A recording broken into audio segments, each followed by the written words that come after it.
Bartok, hari ini format kita agak beda dari sebelumnya ya. Ini khusus untuk kita sebut micro lab coaching, yaitu kita melakukan demo coaching sehingga mitra QR bisa lebih memahami dan mengambil manfaat dari coaching secara langsung. Nah, sebelum kita mulai demo coachingnya, mungkin ada baiknya kita lakukan sedikit refresher tentang coaching itu apa sih bagi mitra QR yang sudah pernah dengar atau kalau yang belum juga malahan semakin lebih penting ya untuk kita tinjau sedikit coaching itu apa. Jadi ada sedikit introduction di sini. Saya menyadari bahwa komunikasi dengan karyawan itu tidak baik. Cara saya bicara seringkali dipenuhi dengan emosi, sehingga hubungan yang terbangun itu lebih banyak didasari rasa takut daripada rasa percaya. Akibatnya mencari dan mempertahankan karyawan itu menjadi suatu hal yang sangat sulit. Sampai saya mengenal coaching. Coaching mengubah cara pandang saya terhadap masalah. Selama ini, saya pikir solusi dari semua kekacauan adalah merubah orang lain sesuai dengan harapan saya. Saya belajar bahwa tidak semua hal itu harus diselesaikan dengan kemarahan, instruksi, tuntutan.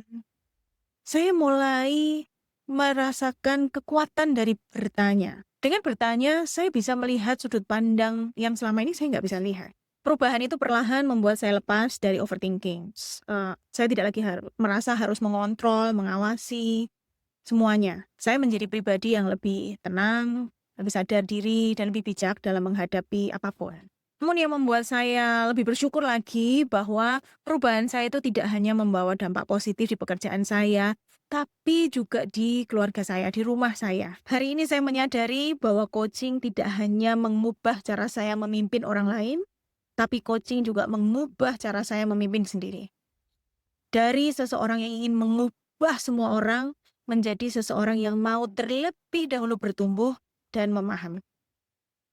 Oke, dari video tadi kita lihat bahwa kayaknya coaching itu bermanfaat, punya kekuatan tidak hanya bermanfaat bagi coaching ya, tapi juga bagi coach-nya kayaknya ya, di mana coach-nya menggunakan, metode coaching untuk bisa membantu timnya sehingga performa lebih baik, hubungan lebih baik, dan kuncinya adalah perubahan. Ya, karena, hasil dari coaching itu adalah harusnya berupa perubahan yang lebih baik. Oke. Nah, sekarang gimana sih sebenarnya coaching itu bekerjanya kok bisa seperti itu? Nah, mungkin kita bisa lihat sedikit, gambaran supaya lebih jelas aja, apa dan bagaimana coaching. Jadi mitra PR saya percaya bahwa kita sering banget mendengar istilah coach atau coaching gitu, tetapi kebanyakan kita taunya pas sekarang di Piala Dunia ya, sepak bola itu pasti ada coach-nya kan. Nah, betul sekali, coaching itu bermula dari dunia olahraga di mana itu sudah sejak Olimpik yang pertama itu semua atlet yang ingin lebih baik dan lebih, berprestasi itu akan mencari seorang coach untuk membantunya mencapai tujuannya. Nah, tetapi sudah mungkin 20 tahun terakhir ya, coaching itu sudah diadopt di dunia non olahraga. Jadi hampir semua perusahaan-perusahaan besar, menggunakan coaching atau menggunakan approach coaching, dalam melakukan pengembangan atau, perubahan kepada performa yang lebih baik di dalam organisasinya. Nah, jadi sebenarnya apa sih coaching itu yang bisa digunakan di dua dunia yang kayaknya berbeda banget olahraga dan non olahraga itu kayaknya beda banget gitu ya. Nah, ini definisinya coaching kalau kita lihat adalah, eh, learning partnership. Kalau di sini ya kita bilangnya ya, oke, coaching is a deep learning partnership. Jadi sebenarnya coaching itu adalah sesi belajar mengenai apa? Mengenai diri sendiri, mengenai situasi yang dihadapi, mengenai opsi-opsi untuk, dilakukan agar hasilnya lebih baik. Nah, cuman seseorang berpartner dengan seorang coach supaya proses belajarnya itu lebih dalam, sehingga bisa mencapai atau mendapatkan awareness yang baru, pemahaman yang baru, kesadaran yang baru. Karena kalau kita belajar sendiri, berpikir sendiri, ya di situ-situ aja ngelihatnya selalu dari sudut pandang kita aja. Tapi dengan adanya partner, maka sudut pandang itu bisa menjadi lebih kaya dan lebih luas. Nah, itu menimbulkan awareness-awareness baru yang akan memberikan kita keberanian, komitmen, dan juga kemampuan untuk mencapai tujuan, atau goals yang bermakna. Bukan hanya sekedar goals, tapi goals yang memang bermakna buat kita, yang penting buat kita. Oke, nah jadi coaching sebenarnya is about winning inner game. Karena it's deep learning, kita belajar tentang diri kita sendiri. We have to win the inner game. Apa sih inner game? Itu adalah diri kita sendiri, pemikiran kita, sudut pandang kita, perasaan kita, emosi kita, dan lain sebagainya. We win that. Jadi kita tidak berada di posisi terpuruk, tidak berdaya, dan lain sebagainya. Nah, how to win the inner game itu adalah dengan removing our self-limiting belief. Jadi belief yang melimit diri kita. Misalnya takut, saya takut karena pasti nanti begini begitu. That's the belief yang melimit diri kita. Atau guilt, atau helplessness, atau apa istilah itu ya, rasa tidak berdaya, rasa sendirian, dan lain sebagainya. Itu yang di-remove di dalam coaching sehingga bisa memberikan kesadaran baru dan kekuatan-kekuatan baru untuk bisa mencapai tujuan yang betul-betul diinginkan. Oke, fokusnya adalah pada personnya, pada si coaching-nya. Jadi kita di dalam coaching, fokus kita adalah kepada person, pada apa istilahnya ya, orang. Jadi bukan pada masalahnya. Untuk menimbulkan self awareness dan juga membuat kita tidak terpaku kepada situasi yang ada saat ini dengan respectful dan juga yang paling penting adalah non directive. Nah, ini yang ingin saya sampaikan di sini. Bedanya coaching dengan yang lain gimana? Pasti saya sering banyak dengar gitu ya bahwa coaching itu apa? Is it mentoring? Oh, coaching itu training ya?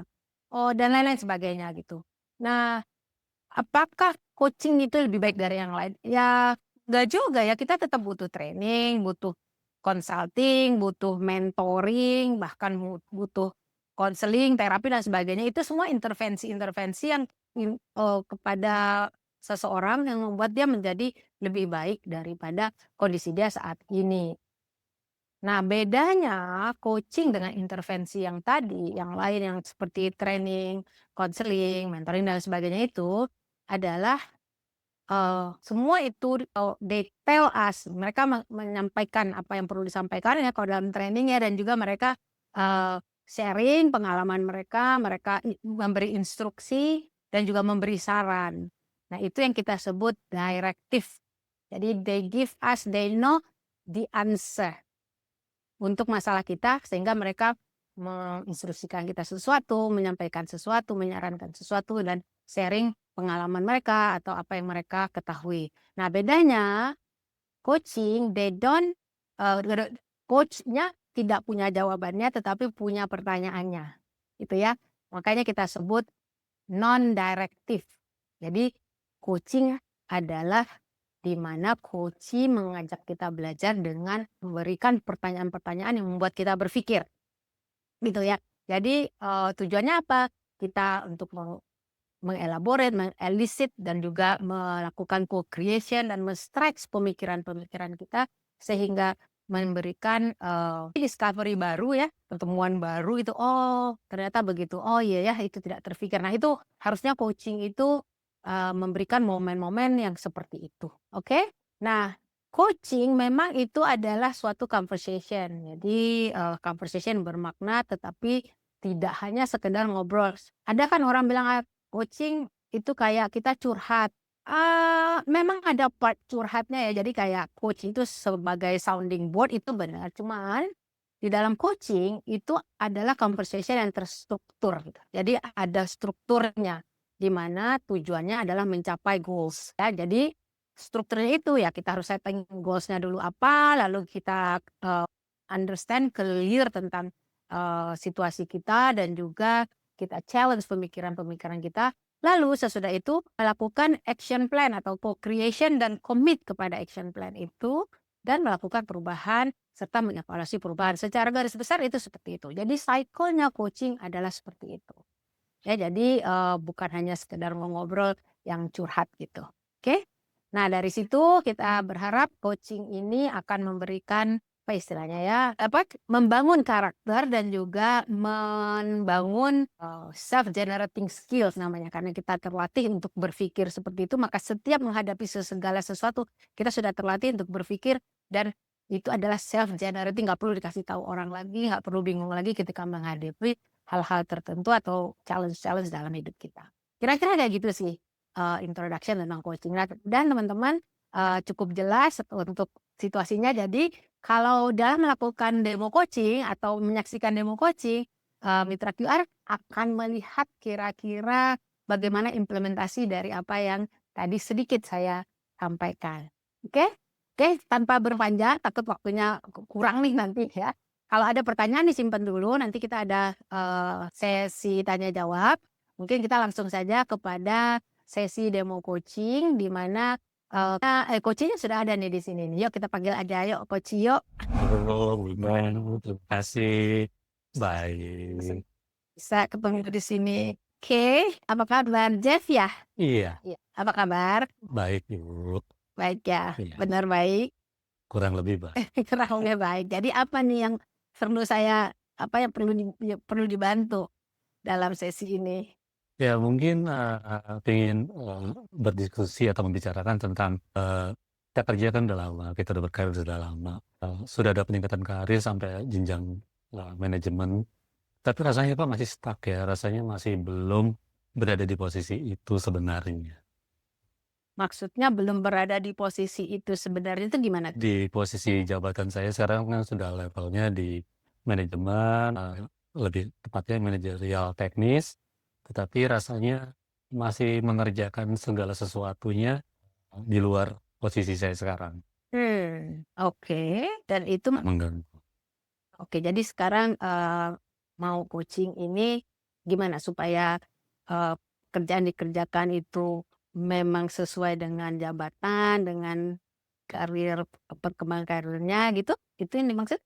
Lebih karena situasi pekerjaan dan posisi jabatan sekarang kayaknya tidak seimbang, maka kayaknya tidak nyaman nih lingkungan pekerjaannya. Hubungan pekerjaannya jadi rasanya tidak nyaman, jadi merasa karena sudah lama banget kerjanya, jadi merasa apakah sudah harus, keluar, melanjutkan ke sesuatu yang baru, atau stay tapi dengan rasa tidak nyaman itu. Oke. Jadi oke, apa yang saya dengar, tadi Jeff tuh merasa bahwa pencapaiannya mungkin ya, pencapaiannya dalam hal pekerjaan itu tidak sesuai dengan harusnya. Udah 20 tahun dari posisi manajemen, tetapi secara pencapaian baik authority maupun, scope pekerjaannya kok masih kayak newbie gitu. Iya, Dan itu sangat tidak terasa nyaman ya. Oke, tidak nyaman. jadi berarti dalam coaching ini kita mau mencari cara gimana caranya supaya Jeff bisa selaras lah pekerjaan maupun achievement-nya dengan, pengalaman Ya. dan posisi dan lain sebagainya gitu ya? Iya. Oke. Nah, boleh nggak diceritain sedikit kenapa, atau bagaimana sih situasinya saat ini seperti yang Jeff ceritakan tadi? Iya, jadi, sekarang itu posisi sebenarnya di level strategis manajerial teknis, tetapi karena, perusahaan mungkin tidak perusahaan besar sekali dan kita perusahaan kreatif, itu, kerjanya jenjangnya itu dekat. Jadi antara, atasan saya yang di levelnya manajerial secara keseluruhan, CEO, saya di level teknis, dan pekerjaan-pekerjaan teknisnya itu saya terlibat di semuanya. Sedangkan harusnya saya merasakan di posisi saya itu udah lebih yang strategis. Tetapi seringnya tuh strategis, ranah strategis saya masih berada dilakukan oleh atasan saya. Lebih di-override oleh atasan saya. Sementara nanti ketika, harusnya ranah keputusan saya diputuskan oleh atasan saya, efek sampingnya saya yang harus, sibuk sampai ke level teknis yang di bawah untuk memastikan, rencana atasan saya ini jalan. Sehingga saya jadinya ya di level eksekusi juga. Dan itu bukan karena pekerjaannya jadi double-double, itu sih sebenarnya nggak masalah. Tetapi merasa tidak menjalankan posisinya secara seutuhnya, tidak menjalankan growth perkembangan diri saya pada seutuhnya, itu mengganggu. Oke, jadi dengan kondisi seperti itu merasa bahwa tidak berkembang gitu. Selain itu apakah ada rasa yang lain misalnya kalau saya tangkap dari yang disampaikan tadi, ada rasa undervalued kah sehingga kok kerjaannya masih aja kerjaan Kang gitu misalnya ya, rather than kerjaan yang lebih high level lah, strategik gitu. Ya. Apakah itu juga ada dirasakan atau mostly hanya bahwa merasa tidak berkembang? Jadi, bukan hanya merasa tidak berkembang, tetapi kadang, setelah melakukan banyak hal, baik di dalam skop, posisi saya atau di luar skopnya, itu juga sering tuh kalau, sebuah keberhasilan, itu rasanya jadi bukan keberhasilan saya. Mmm, Karena satu banyak kan yang gitu, di-override, banyak satu kan di-micromanage. diinjak gitu Iya, ya. Oke oke oke oke. Jadi kayaknya kurang pas gitu ya. iya. Tapi dalam hal compensation dan lain sebagainya juga ikut, tidak sesuai gitu Kak? Eee, Karena Sebenarnya enggak sih, kalau di soal kompensasi, mungkin yang lebih tepatnya recognition. nah itu, memang itu masalahnya. Jadi, kita kan di ranah kreatif itu bukan hanya sekedar masuk kantor bekerja ya, banyak hal kreatif yang kita lakukan. Mmm, Itu, ketika kitanya men-support di belakang, kemudian yang maju, bos kita, atasan kita, jadinya keberhasilan kita seperti apapun, menjadi bukan keberhasilan nah, kita.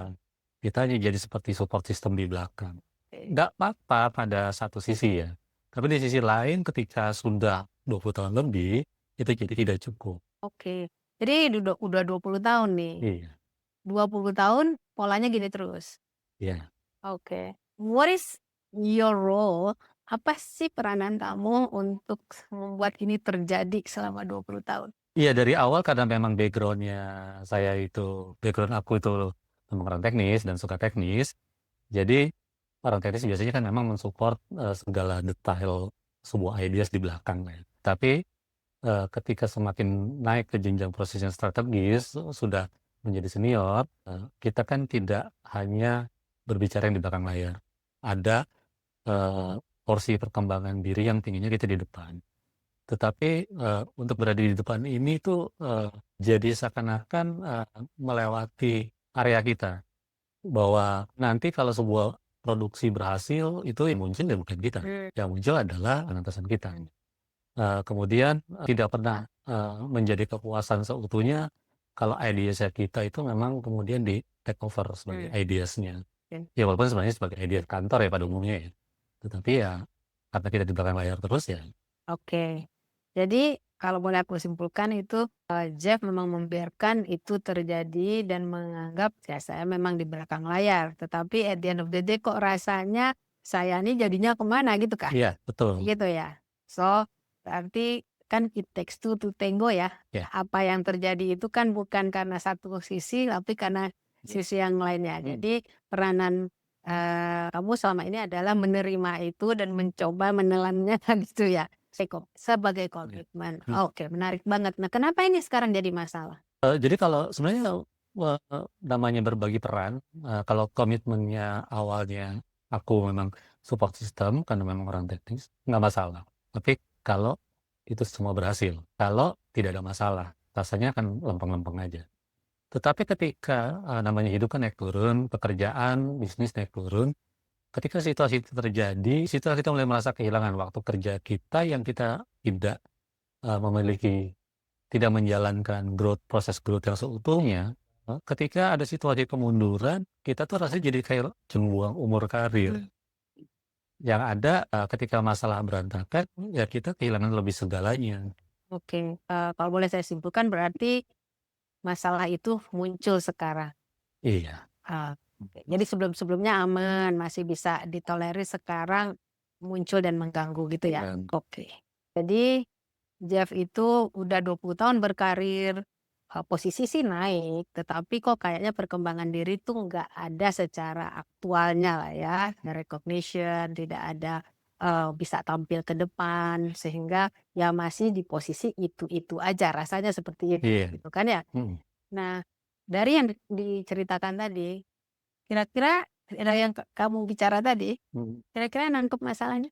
Eee, Nggak terpikir masalahnya ada ide gitu atau pikiran tentang masalahnya kayaknya ini nih?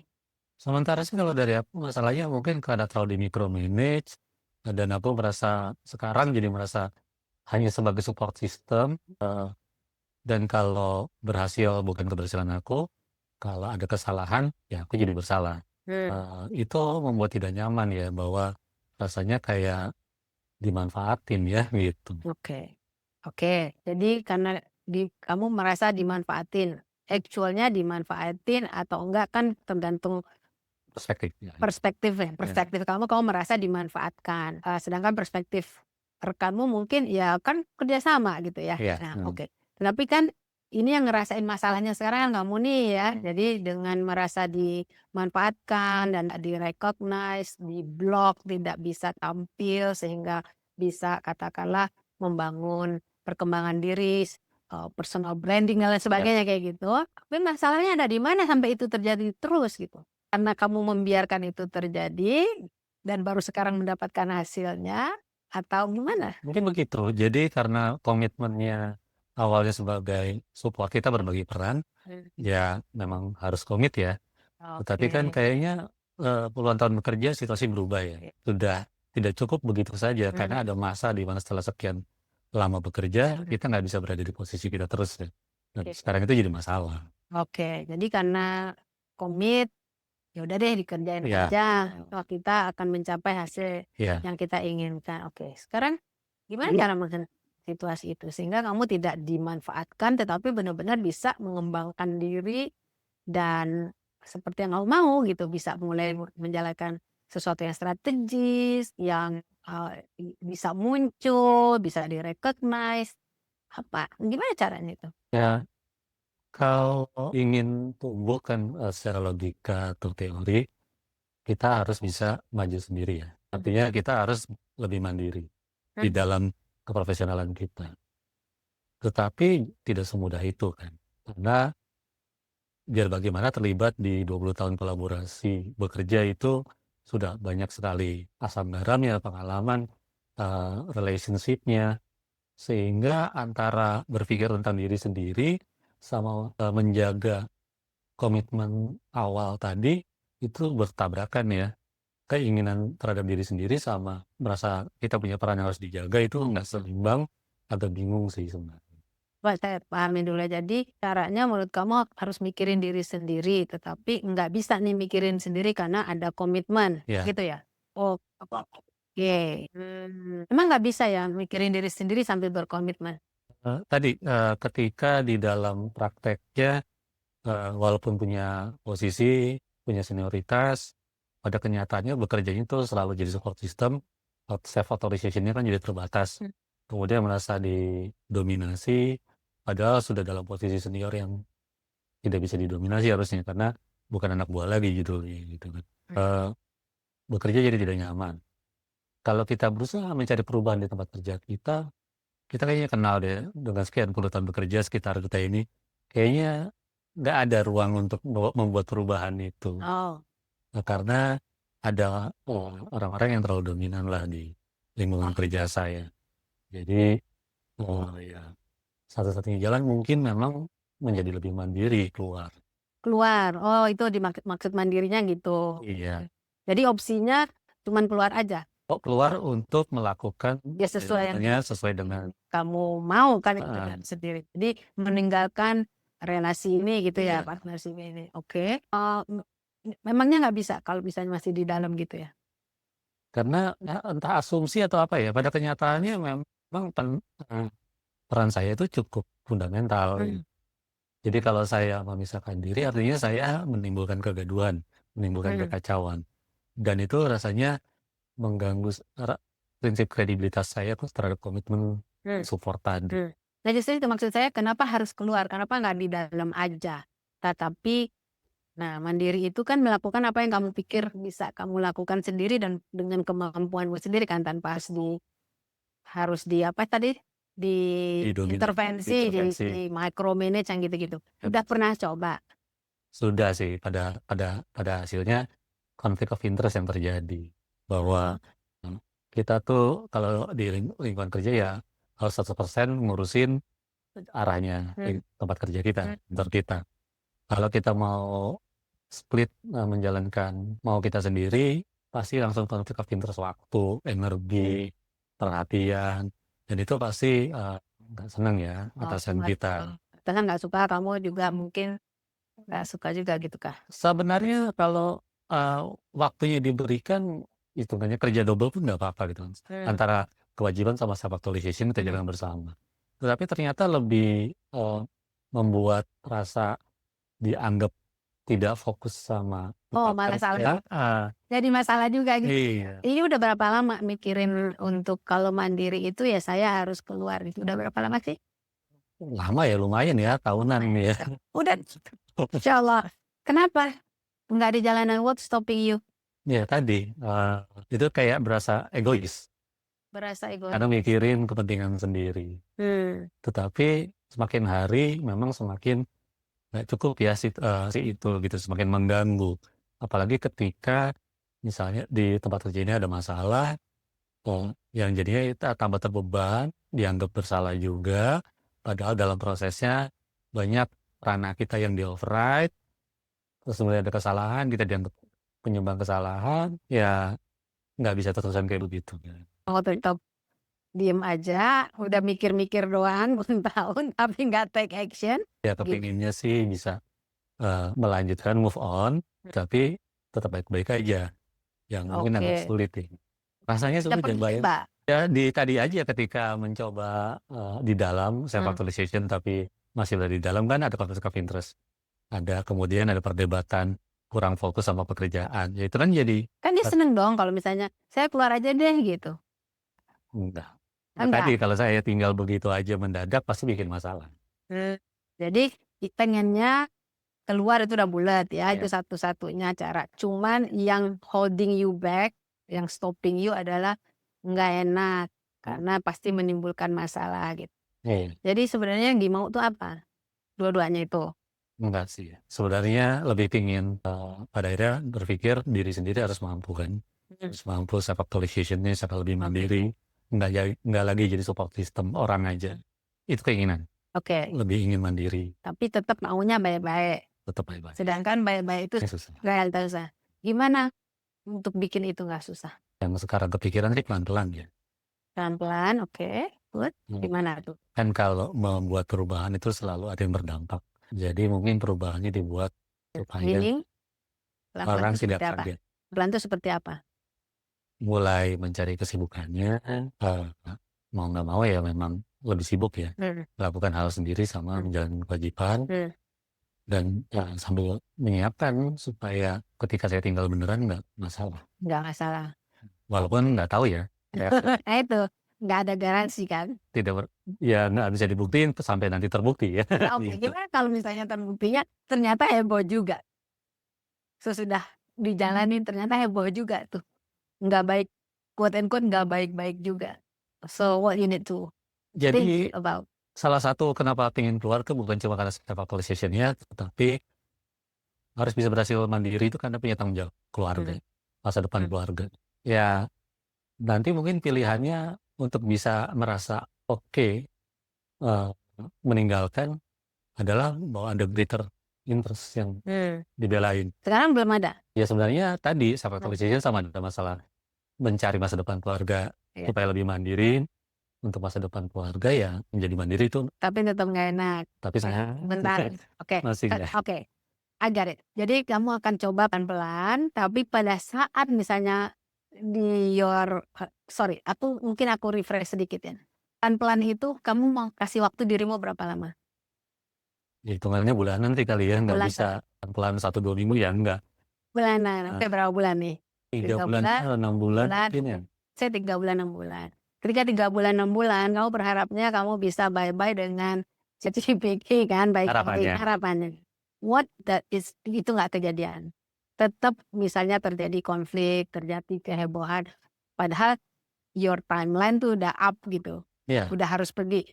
Apa yang akan kamu lakukan? ya akhirnya mungkin harus ini ya, persisten. I'm doing it for the greater good, not for myself. Harus bisa percaya bahwa it's not selfish. Good. Ya, Do you believe that it's not selfish? tadi karena ada alasan greater good-nya, Hmm. no. Oke. Tetapi kan memang rasa dan logika berbeda. Oke. Jadi kamu mau pelan-pelan, tapi kasih waktu 3-6 bulan. Kalau misalnya whatever happen after 3 or 6 months, you still live gitu kan?